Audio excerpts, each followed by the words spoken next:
welcome back to this episode. I actually have Peri here with me, and we are going to get into a lot of things. I'm actually so excited. So how are you today? Doing well. Thank you so much for having me on. This is really special what you're doing, and I'm really just honored to be a part of it.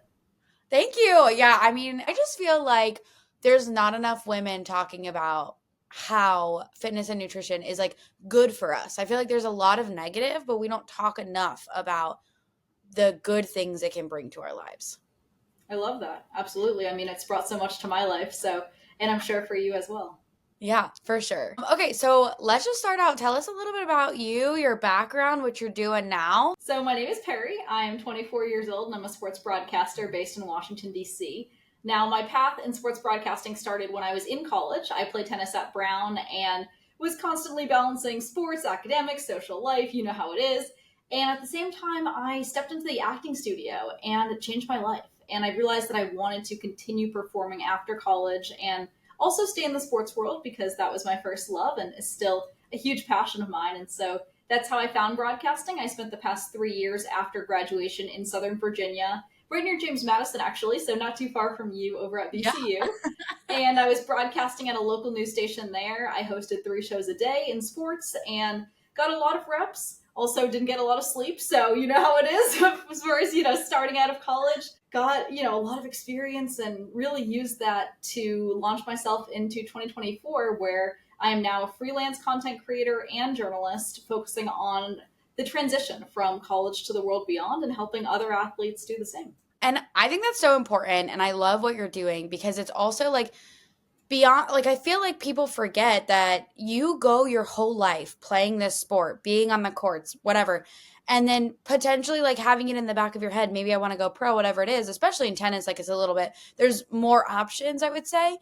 And then you leave college and you're like, hold on a second, that has been my whole world since I was like 3. What do I do now? And it's very abrupt. It's a very abrupt shift for all of us. And I feel that because of internships, I was as prepared as I could have been at the time, but I almost wish that someone like me had existed when I was in college, almost whispering into my ear, telling me what to do and telling me how to get ready for the shift that has really changed my life, and I'm still recovering from it. Yeah, absolutely. So let's talk about the shift, right? Because I think we'll get back into tennis, but I feel like the shift is kind of like the main focus of where it all kind of started for you. Because in school and tennis, things like that, you probably had someone helping you, being like, here's what you do for workouts, here's what you do for practice, here's what you should eat, things like that. But then, like you said, when it all abruptly stops and it's kind of taken away from you, what do you do now? So talk to us a little bit like what that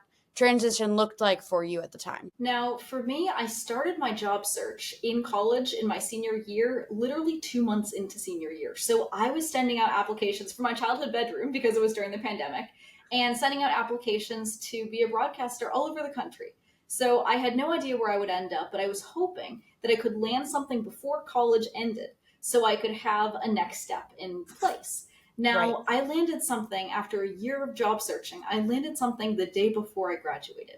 And the day after I graduated, I moved down to Virginia. So it literally, in the blink of an eye, my life changed.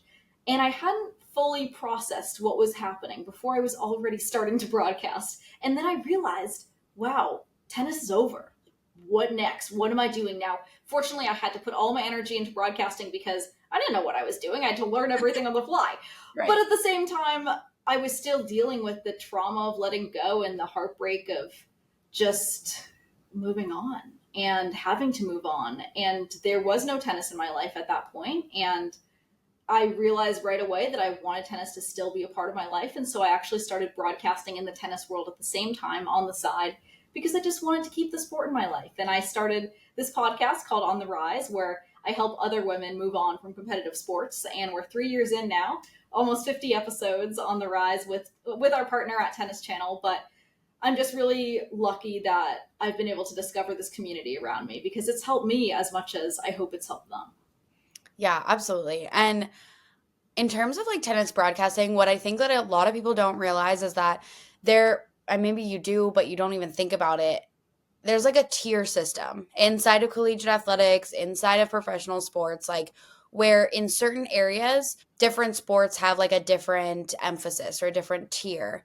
And so I say that because, this past year, my tennis team did make it to the NCAA tournament, and we were watching the selection show and the broadcasters were ruthless. And I was like, whoa, I remember they were announcing wherever TCNJ ended up playing. They were like, TCNJ had this crazy comeback story. Sorry you're about to come to an end because you're going to play Kentucky or whatever it was. And I was like, that's so mean. I was like, why would you do that? But I was just thinking about it in that moment because I was like, wow, like we had gone to go play at UVA.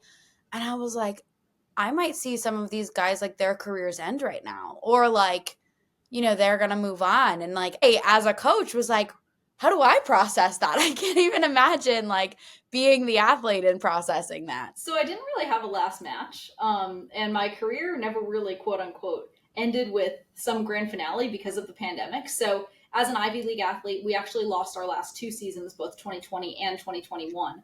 I graduated in 21. So it was not as eventful, I guess, as it could have been. Right. It was a very slow burn, a slow death, I like to say, of my college tennis career. But at the same time, it allowed me to reflect in the moment and be very sad, but also figure out that I had to figure out, what was next and what I was doing next. Yeah. So you went into broadcasting, you kind of poured all your eggs into that basket. I know that's kind of when things started taking a turn in terms of like getting to a more unhealthy space. So talk to us about like where you started and how you ended up into that unhealthy space and what that looked like for you. I mean, the biggest thing I would say was that I wasn't fully prepared to change my lifestyle. And so I didn't realize that as a broadcaster, especially in local news, there are days when you only eat one meal a day. There are days when you're sleeping 3-4 hours. You have to turn around because you just covered a sporting event late at night, and you get off the air at midnight, and then you have to go to a press conference at 9 a.m. the next morning. Also, there are 2 hours of hair and makeup, that women have to do in the industry. So that could be a whole other podcast. But there wasn't space necessarily for me to live that structured lifestyle that I had before in college. And so what ended up happening was without, frequent meals, I felt like I was less energized, and I felt like I had less energy and motivation really to work out because I didn't have my teammates around me. And I was in a rural town, and there were not a ton of fitness community events that I could really go and connect with other like-minded individuals who love fitness, love tennis, love sports. So I found myself doing a lot less of the things that made me me, a lot less sleeping, which of course we all need, but a lot less eating healthy, sustainable meals, a lot less working out. I would work out for 20 minutes before work every day if I could, but there were some days that I couldn't. And that's both healthy and unhealthy because, of course, the transition from college to the world beyond, you can't always work out every day like you did in college, of course. Right. But I wasn't able to release those endorphins, and I wasn't able to regulate myself emotionally in the same way that I could as an athlete because I didn't have that same structure. Right. So when you say like for broadcasting, obviously you're on the go all day, things like that. If you had to look back and be like, okay, these are the unhealthy things that I was doing, do you have any solutions for your previous self? Like anything that you could have done to potentially be in a healthier place? The biggest thing for me is sleep, and prioritizing sleep over exercise, because then what I could do is I could then have more energy when I did exercise on those days that, that I was able to have a little bit more time. Because what ended up happening was my workouts it honestly felt like pulling teeth for myself because I wanted to work out. But when I actually went to work out, I just didn't have the energy, didn't have the motivation. So I often found that I wasn't helping myself as much. And like, for example, 30 minutes of a workout for me now in 2024 versus 30 minutes of a workout for me back when I was in local news broadcasting, very different workouts. And it just wasn't as helpful for my body when I didn't have enough fuel, because then I wasn't able to sustain something that could both build muscle and also just keep me mentally sane. Yeah. And do you have any like advice for your past self on like how you could have had more meals and fuel yourself better? Meal prep. Oh my gosh. I would have loved to meal prep. There are two things actually that I would say, both meal prep and find some way to make 3 meals a day. Even if it's lunch right before dinner, just having those 3 meals allowed me, at least allowed me when I recently made that change back into that healthy pattern, to not overeat at dinner, because I found myself so hungry by the time that dinner happened. And I would come home from work, it was 12 or 1 a.m., and I would have the biggest meal of the day. And then I would have to sleep, wake up, and do it all again. And that's just because of a busy lifestyle. Of course, we all go through that, where there are some days when we can't get 3 meals a day. But just that constant eating every 4 or 5 hours for me now just keeps me so in such a better rhythm and such a better routine, and also allows me to get more workouts in the day because I feel fueled all the time. Right. Yeah, I have a couple clients who are nurses, and some friends who are nurses, and so they work these 12-hour shifts, and like you never know what's going to happen, right? Like don't know whether you're going to get to lunch or not. So some strategies that we've really been working on, especially because like when you're in that high pressure environment, same as broadcasting, your nervous system is so taxed that you might actually not even be hungry. Like you're just like so tired, you're not even hungry. So how do we get those meals in? And something that we worked on is like during the warmer months, we would do smoothies. And then during like the colder months, we would do blended soups. And that's how like we did that, because then you could just keep it like in a water bottle or a thermos or whatever and sip on it, and hopefully be able to get it through. Like even if it took you 30 minutes to finish, at least you have, that nutrients coming to your body. Yes, absolutely. And I mean, at times I was afraid to continue eating because I was like, wow, I'm not burning as many calories now. And, I thought that I needed to look a certain way to be on air. And so all of these things kind of spiraled together because I didn't have enough energy to work out as it started. But also, I just didn't have that constant fuel throughout the day, that consistent fuel that, as you said, smoothies would have been a great solution as well. Yeah. So let's go into at least a little bit of like how it felt knowing that you were on air and how that impacted your body image and everything that you had going on at the time. Again, something else I would have loved to prepare for had I known. Yeah. Um, but there's nothing that quite prepares you like being on air 3 times a day for 3 years, especially right as your body's changing right after competitive sports. So the biggest thing that happened to me that I feel, a lot of other athletes have, especially runners, and my body is similar to those of runners because I've always been a runner as well.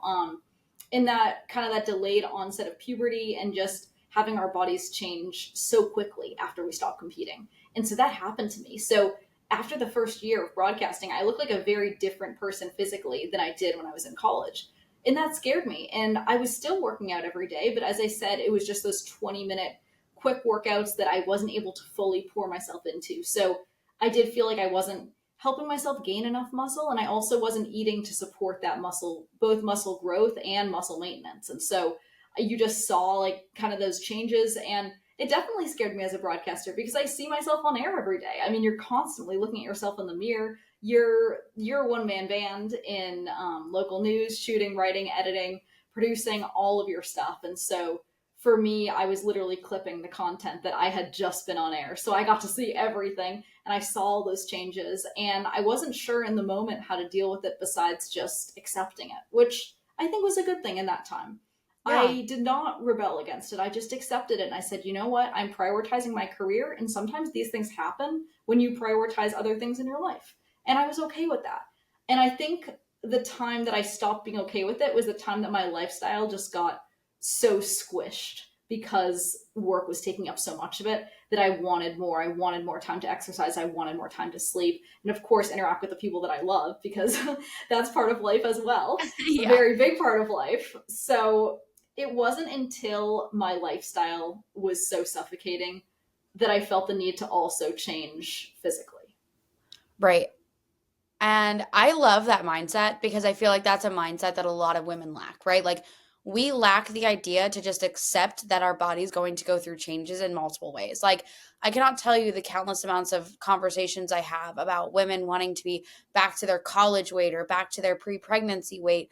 And there's just all this like pent up, like I can't let that version of me go. And I'm no stranger to that myself, but like I think for you, you had like three various different versions of that. You had, your tennis and then just like how you were when you first started broadcasting, and then like as the change continued, and the mindset that you had, like, which is just accepting it, is amazing and probably what got you through it in the end. I agree because my mom was a big part of that. She played in college and then played on tour, and she said that this happens. This happens to athletes after you stop competing. And it's okay. You can't run away from it. It's inevitable. And of course, I wanted to run away from it. But the truth was, I was so busy with work that I couldn't really run anywhere. I didn't even have time to run as it was. So there was no running of any type. But I certainly was able to just compartmentalize a little bit. And I told myself, I said, when this chapter is over with my career, I will go back to living the lifestyle that I want to on my terms. And that's been 2024, which has been the most successful year of my life to date, having nothing to do with career. It's just been personal, getting back to that healthy pattern that I had as a junior tennis player before college even started. Right. And I think that's important too, is like you definitely, I think a lot of people don't realize this about collegiate athletics. Obviously, I'm in collegiate athletics, so I do, but people think that like, oh, it's so easy for you when you're in college because you have the weight room and like, you're being told whatever, or like you just have all this time, and people forget that like you're a person. You are a person that's going through all of the same college things that everyone else is going through, plus school. For you at an Ivy League, had to make it 10 times harder. Then, your schedule is handed to you. You don't get to choose, I like to play tennis in the morning, I like to play tennis in the afternoon. This is when you're playing, period. Then you also have individuals, then you have workouts, then you have runs, and like all these different things. And so, like, now, like you said, afterwards, you have to create that lifestyle and understand where it's coming from. But I'm curious how that transition was for you, junior tennis to college too. Like, what was that transition like? It was not as bad as the transition from college to the world beyond. That Right. is definitely the most difficult transition for me because in junior tennis, I had a similar structure of class, practice, workout. It would be class, practice, homework. But sometimes there would be actually a workout between the practice and the homework because I felt like I was able to run on a little bit of sleep in high school, whereas in Hmm. college I needed a lot more sleep. And so I Right. actually prioritized myself a fair bit in college. And I wasn't able to do that when my full time job got in the way after college. But I did feel that the structure in college was pretty similar to my junior tennis career. That's awesome. That's awesome. I think that the other thing that you talked about was nutrition in college and how you had an idea, but like not 100%. So, talk to us a little bit about that and how that changed for you. Nutritionally, the biggest thing I learned actually happened after college. And gosh, I wish that I could go back and tell myself that I want to say this PSA for literally anyone who's listening to this podcast. Avocados are not a sustainable source of protein. And I only found this out after college. And after college, in 2.5 years of broadcasting, eating avocados every single day, thinking that that was a good source of protein. Avocados are great, but they cannot be your only source of protein in a day. And I just did not know that because I always prided myself on eating healthy. And I thought because avocados have been marketed as a protein source, that that is sustainable protein. You can have avocado, or you can have chicken, or you can have turkey, or you can have eggs. No, that is incorrect. Avocados have 1 gram of protein. If I could literally change my Instagram bio for one day to say anything that has nothing to do with myself, I would literally say avocados have 1 gram of protein. That's amazing. I had no idea. I did not know. And when I found this out, I was shocked. I said, okay, this has to be wrong. Google has to be wrong. Google is basically never wrong. So I had been wrong. Once I changed this, I feel like, first of all, I would have been much more full in college. I was always hungry in college. And it was because of my classically chaotic lifestyle that is all student athletes, but it's also because I wasn't giving myself the proper protein. And then after graduating, I continued on that avocado grind, not proper protein at all. It was only the 3rd year in broadcasting, so I was 23 years old before I knew how to eat a dinner with full protein every night. Yeah. It's Like, oops. a lot of people don't. And like, I was in the same boat. I loved me an avocado, but Avocados actually, so they are not necessarily a whole source of protein. They have some protein in them, but the reason that they keep you full is because they're super high in fat. And so Right. that high fat content is what actually satiates you more and more. And then, if you're doing an avocado on a multigrain toast, now you have also all this complex fiber that's also going to keep you really full. So, you're thinking like, oh, this is great because I'm so full, but you're full for different reasons and you're not helping your muscles, which like as an athlete or someone who's working out, that's incredibly important. And I would open my dinner every night with the avocado toast. So I would basically be full after that. I mean, not really because I'm always hungry. I'm always eating a lot of food. But it would be after that I would like finish with vegetables, or something that I thought was a Yeah. great nightcap, may we say. She never got the protein in the first place. So was not helping me. And definitely lost a lot of muscle mass after graduating because of that. I mean, Yeah. in part because of that, and as I said, of course, because of limited, exercise, but also nutrition, played a huge role in that. Yeah. So I'm also curious, you both in tennis and then again broadcasting, I feel like your body image was put on display a lot. Did that ever bother you? Did it ever like affect you in any way, shape, or form? Absolutely, 100%. I feel like because I've been talking about it for years on air on my own podcast and on my own TV platforms, I've felt like it's helped me. It's almost been a way of therapy for me to deal Yep. with it and to connect with other women who are going through similar things, especially other female athletes.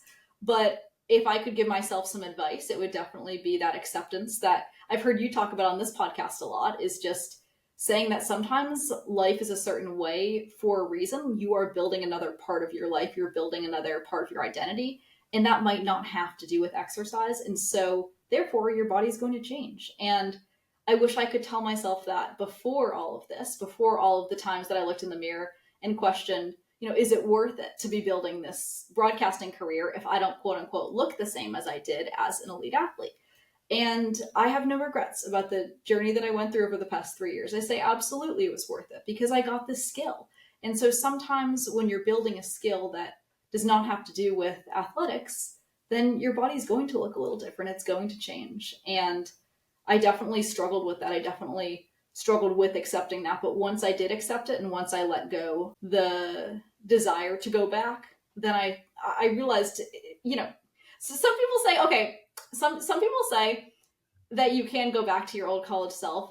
I don't believe that, but I do believe in 2024 I've turned back the clock in the positive way of that I'm now an evolved version of myself.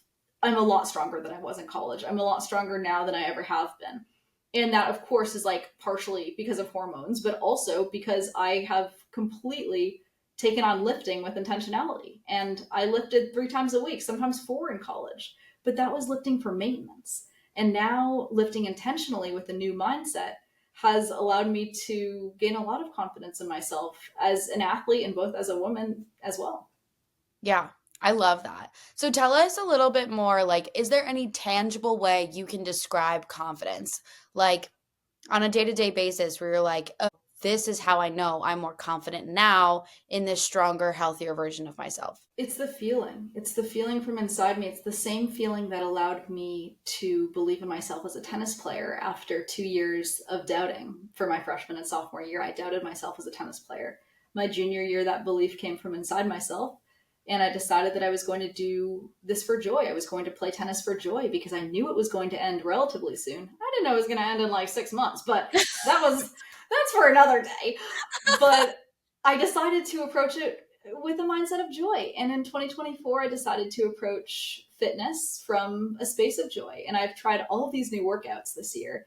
And of course, it's helped me gain my fitness and become like a new version of myself that, yes, you could compare to the college me, but I would say it's even more evolved. And the most important thing that I would say about the whole journey is that acceptance as well, and like accepting that now I do have more time to work out, but am I going to do it for joy or am I going to do it for aesthetics? Because at first I started to do it for aesthetics and I realized very quickly that I was feeling different in a positive way. I was like, oh, like I can move, I can like play and like run after the ball again. I feel like quick and fun, I feel kind of like I did in college.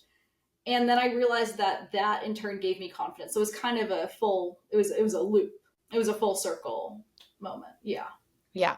No, I do love that. And I think that's one thing that is not talked about enough. Like for you, tennis, right? Like it's like pretty, I wouldn't say easy, but you have a concrete thing that when you're doing something and then you go play tennis, you know for a fact whether you're getting better or not.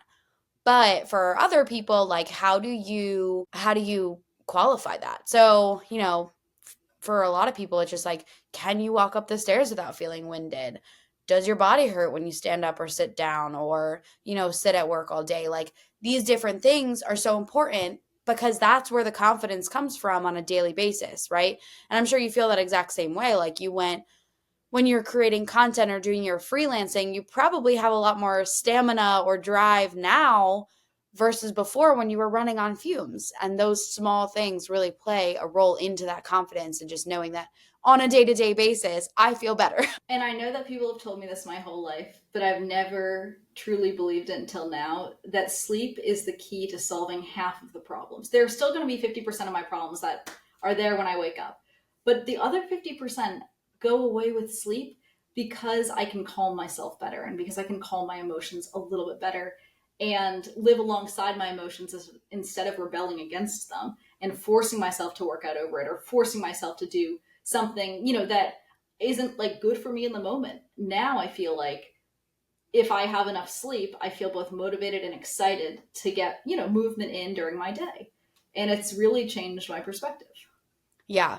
And what's crazy is that there's so much information on social media, like hormones, gut, all of the things. And everyone's like, this is what you have to do, these supplements, this diet, whatever. And I'm like, no, no, no. Like, you can't even focus on that if you're not doing the normal things, which is sleep, eating enough protein, drinking enough water, and moving your body. If you're not doing those things, whatever you try to do to cure your hormones or stress or anything like that is still just going to be putting like a band-aid on it because you're like, I'm fixing it. It's the quick fix. And And I've it's heard you like, talk about this on this podcast, right? How some of your clients have gone through that. hey, Barbell Therapy fam, I am interrupting this podcast because I want to make sure I let you know that I have roster spots open for my one-on-one coaching. This program is 110% customized specifically to you. I make a brand new workout. I do not copy and paste from any of my other clients. I work with you individually on your individual nutrition needs from where you started to where we want to go. And I make sure that you have a plan in place that will actually get you results and be easy and sustainable for you to achieve. We're going to look at your individual body and how your body responds to things. Honestly, the amount of support that you're going to get inside of this program is going to be the game changer. From not feeling like yourself and needing personal journal prompts, routine audits, making sure that your day is structured in a way that you don't feel like you're flailing and you just have all these tasks you need to complete and you don't know when and why to complete them. I will go through every single step of the way with you to make sure that you not only have a plan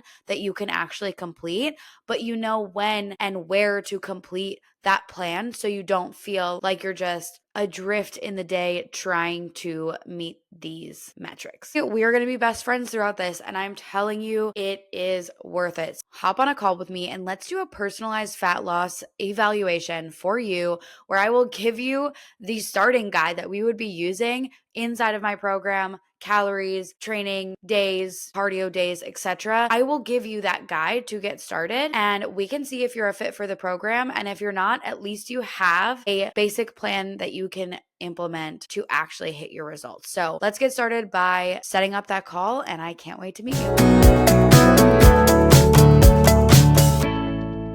And I understand because when I was in that situation where I didn't have those four things during broadcasting, I wanted to find a quick fix. I wanted to say, not that there was something wrong with me. I knew that there wasn't. It was fine. But I did want to find a quick fix.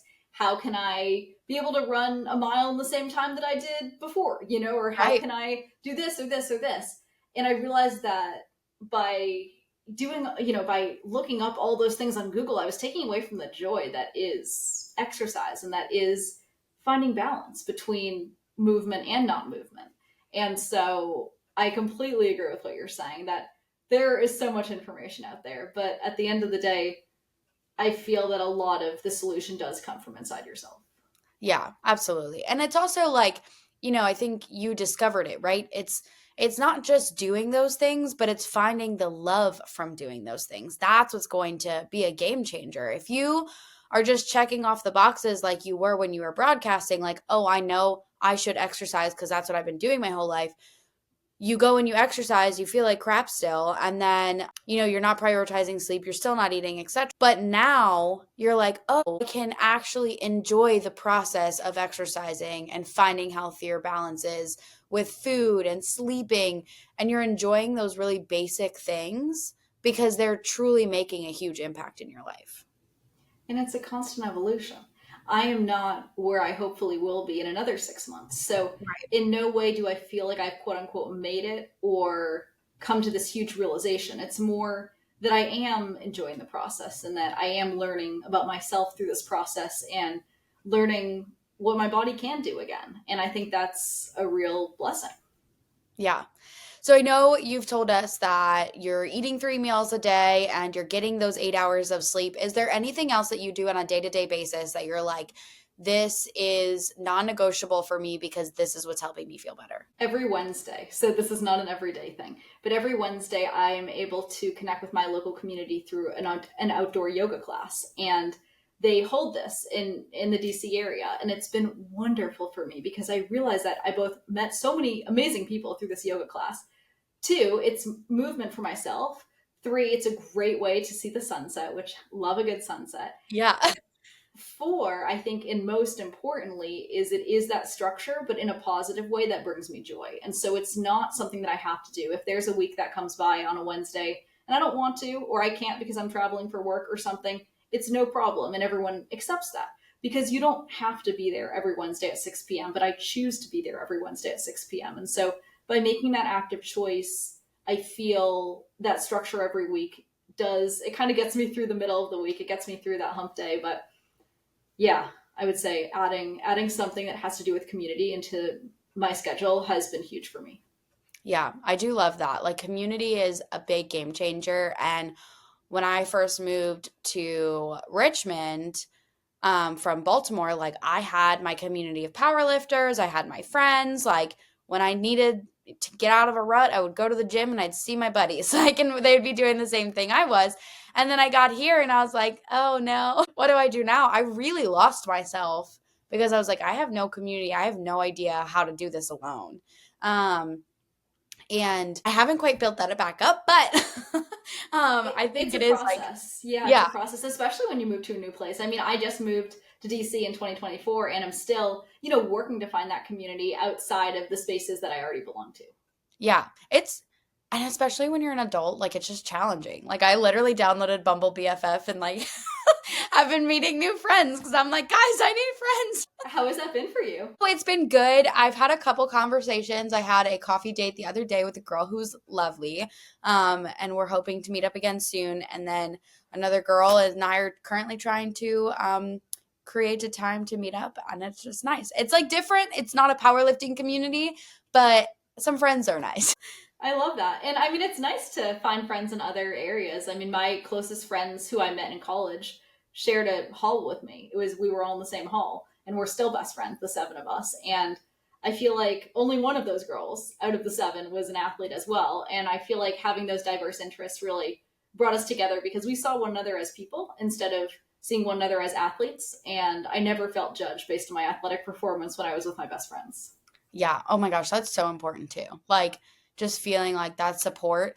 And especially I feel like in females and for some reason we should really eliminate this, but the competitive nature and like tearing each other down just that really bothers me. But I feel like it's so common in female sports. It is. It is. And I mean, I've been covering women's sports for 3 years. That's my passion is interviewing other female athletes. And it has been such an uplifting experience for me to give them a platform to share their stories. But at the same time, sometimes I do hear from them that they don't get that same support from their communities. And it makes me very sad because I've been there. We've all been there as female athletes where we feel judged in certain spaces. And I feel like I'm sure that male identifying athletes go through the same thing, but it hurts. Yeah, 100%. And like there was that whole gymnastics in the Olympics where like Simone Biles like bowed, I was like, this is it. Like, this is what we need to do. We need to continue to support each other and lift each other up and give each other a platform, which I love that you do. And it's just like, it's so important to, it does not matter what is going on. Like, we need more women like you who are just here to continue to support and lift people up and show the masses that that's what's important. I agree. And I think social media hopefully is becoming more real. And I've seen a lot of real content that has helped me as a female athlete recognize that there is this world beyond college sports that you can find athletic achievement in. And so in that space, I actually do credit social media a lot for helping me in my own journey and helping me figure out tips about nutrition, tips about exercise, tips about balancing life and work. A lot of it has come from social media. And I feel like we'd be lying to ourselves if we didn't say that we have seen posts that actually changed our mindset for the better. Absolutely. And three of my best friends are from social media, believe it or not. Wow, that's amazing. That's so Yeah. cool. Like there was, mostly through powerlifting, we were local and we'd follow each other or whatever. But randomly we were just like, hey, like I like your vibe on social media. Do you want to meet up? So, That's I so met cute. him. I love that. Yeah. Yeah. One of them is my wedding photographer, but if she wasn't in photography, then she would be a bridesmaid. The other one's one of my bridesmaids. Like, these are some of my favorite people. They came through social media because they were real. I was real. Yeah, the whole thing. We love it.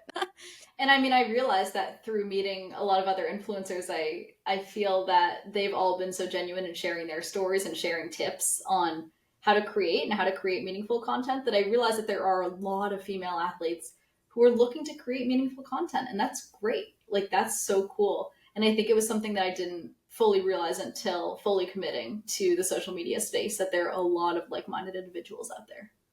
It's also like it's filtering it out. Like, if you luckily there is algorithms, and I think like obviously the algorithm gets a lot of shame, but when you're constantly engaging with genuine people and people you like, you're going to be brought more of that, and a lot of the other stuff is going to be hidden, like, because that's not what you're about. And so I do love that I feel like I see a lot of the things that I want to see on social media, which is nice. It's really nice. Absolutely. I feel the same. I mean, I also am not the more you create, I realize the more you have to struggle to keep up with other people's lives because it is very time consuming to actually make the content. But I do love seeing my own feed, and I'm proud that I say, as you said, it's filled with positivity, and I think that's so cool. Yeah, for sure. Okay, is there any other tips, advice, things you want to like talk about that maybe I haven't asked you yet? I would say the biggest thing to go back to would be the lifting with intentionality. And I think that could be applied to many other things that athletes might have done in college that were a given, that there's a space in which you can return to those places and treat it with a different mindset and get a lot more out of it. And so for me, when I stepped into the gym, basically a year ago was when I started to lift again, but I've never lifted like I lift now. And my boyfriend has been a huge part of that. He's a professional athlete and has showed me how to lift like a professional athlete. And it's changed my mindset completely because when he said, okay, we're going to do a lift, I thought in my head right away, okay, after this, I'm going to go for a run. It's not a real workout. Trust me, girl, I cannot move after I lift. There's no run to be had. There was no run to be had. And when he put the barbell on my back and he said, okay, so squat with this, let me just see your form. I literally, no kidding, I couldn't even do one squat with it. And I went halfway down and I was like, oh, like, is it done? Like, is the exercise done? Like, can I put this back on the rack? Like, I don't know how to do this. And it was just such a cool moment because it was very humbling, but it's now one of the biggest parts of my life. And I'm just so grateful for that. Yeah, I love that. Do you feel like lifting and working out has brought out anything else in your lifestyle that's made you maybe you didn't have before in terms of like habits, discipline, motivation, things like that? Motivation. I think it's been an inverse relationship because the more that I've worked out, the more motivated I've been to work out. And once I got over that hump of, hey, I can do 2 workouts a day again, I have the time, I have the flexibility. Now where's the motivation? Like, where does that come from? And for me, it came from that joy that we were talking about before, that I feel like I could do a really fun workout because I already got in my main workout of the day. So let's see like what new sports are out there that I haven't tried, which truth is there are a lot. There are a lot of Yeah. new sports, especially when you've been playing a sport your whole life. And then you go to college, you play that sport. There are a million things that you can do after that are both going to help you physically and mentally. But also, I mean, learning a new sport is really hard. And I think it's been a fun journey. Yeah, I mean, I've found myself on the rock wall, found myself doing yoga, swimming, running. I mean, all of these things that I didn't compete in. So that wasn't part of my identity, but now they are. I love that. What are some homework or like actionable items that people can take away from you today that will help them improve their confidence and like self-worth? Enjoy the process, I would say, which everyone says to me, and it's so cliche, but I actually believe that when I find joy in the process, that's where the results are coming from. And in 2024, it's been physical results. It's been feeling like an elite athlete, which I think is, as I said, a real gift. I'm very grateful for that, to feel that way, because I, for the past 3 years, did not feel that way. And so getting back into that space, but approaching it from a new mindset has all been thanks to enjoying the process. I mean, if I if I put that barbell back on the rack and said, all right, like I'm not lifting, let's just go for that run, it would have changed my life for the worse. So I think being open and enjoying the process, because I was open to receiving that new workout, and that in turn has opened the door for me to rediscover my athletic identity. I love that. I love a girl who goes into the gym and lifts. Let me tell you, one of my favorites. Oh my gosh, was it scary at first? Oh my gosh, it was so humbling, and it still is so humbling. That is the truth. Is that I think what's so cool is that it's very simple, and all you have to do, on the commercial, lift it up and put it down. But for real, that's really all it is. And once I stopped training for aesthetics and started training for strength, it just made me feel even more empowered. Yeah, absolutely. And I think like there is like a place to train for aesthetics, but you're probably not there in the first few years of lifting. Like I would say that even I am like I don't train for aesthetics at all. I just train for, my sport, my strength, but I feel like a lot of the times people think that lifting weights is only about aesthetics, and it's like, we got to get out of that mind frame. Like, it's not what it is. There's so much more to it. And I think on social media, there's a balance of women who are both pushing back against that norm and also perpetuating it. And the truth is, it is fun. It is empowering if your muscles are popping out when you're lifting. I'm like, that's Yes. so cool. The girls that are posting those videos, I'm like, pop off. That is so cool. And I want to be like you. And that's actually going to motivate me to lift as well. So I think there's a positive part of that as well, that at least for me, I want to be like those girlies out there. So I was like, okay, I'm going to lift. I'm like, fine, I'll try to lift this, very heavy thing. Like, I'll try it. Yeah, and absolutely. And people who put themselves out there like that are incredibly motivating.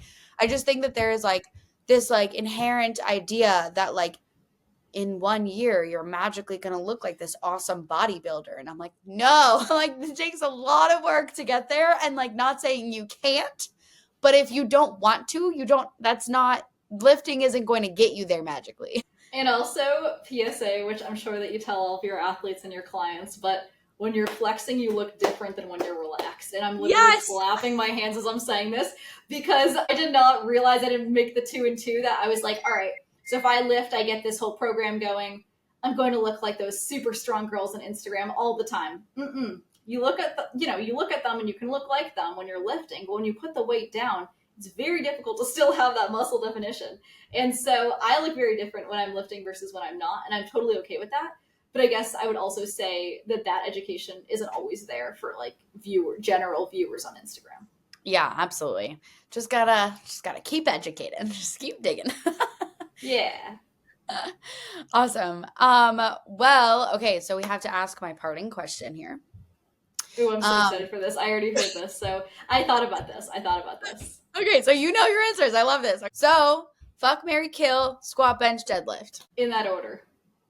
Exactly in that order. Okay, so you like to squat. I love squatting, okay? I know I'm very, very different in that sense, but because it was truly the first thing that humbled me in the gym, I said, you know what? I'm going to take the squat with me, and I'm going to nurture her and love her, even on the days when I feel like I can't even move my legs. So there we go. Love that. Wait, okay, so tell me about your benching, because I feel like benching is something that a lot of women tend to not do. So I love to hear that. I started benching to build upper body strength, and it took me so long to get to actually holding the barbell that I feel very attached to it. And I'm like, okay, like benching, like let's do this thing, because I was just lifting so light for so long in that same position of like kind of doing presses in that sense. Mm-hmm. That once I actually moved to the bar, I don't know, it was empowering. It was cool. Yeah, I mean, I love that. As you're talking about it, I'm like, oh, I feel like how empowered you felt by finally getting there.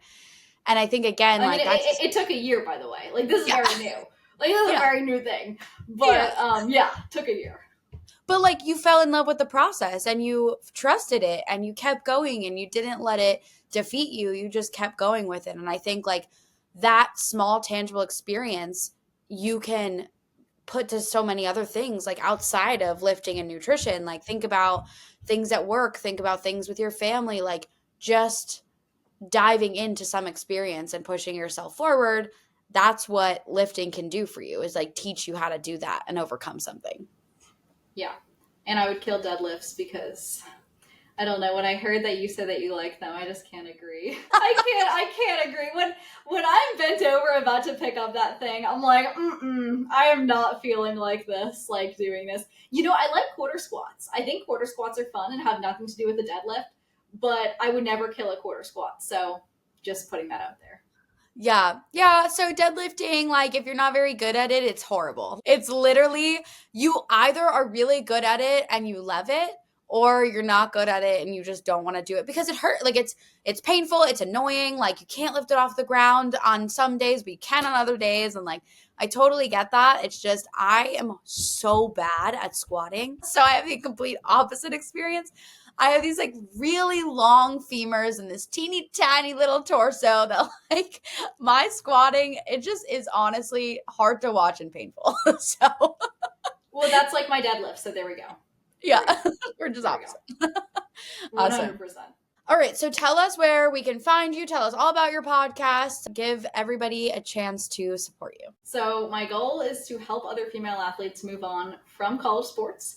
And I do that through highlighting other women in podcast and television platforms. So you can find my podcast at On the Rise _pod. Unfortunately, all the other names were taken, so sorry, I'll say it again. At On the Rise _pod. And you can also just get it through my main account at Peri Sheinin, PeriSheinin. If you just type in at Peri, I should pop up. Hopefully, small benefit of being verified, hopefully. But besides that, I'm on Instagram, just started my TikTok, so I'm focusing on those two platforms in 2024 and would love to have any female athletes who played college sports and are moving on from that process. Would love to have them on, would love to connect with them as well. So. Well, it has been so awesome chatting with you. And thank you so much for joining us. Well, thank you so much for having me, and I look forward to continuing to follow your work. Yeah, absolutely. Me too. I hope you enjoyed today's episode. Don't forget to like, comment, review, whatever you want to do on here so we can get these stories out to more people and help the masses. Thank you so much for tuning in, and I'll catch you next time.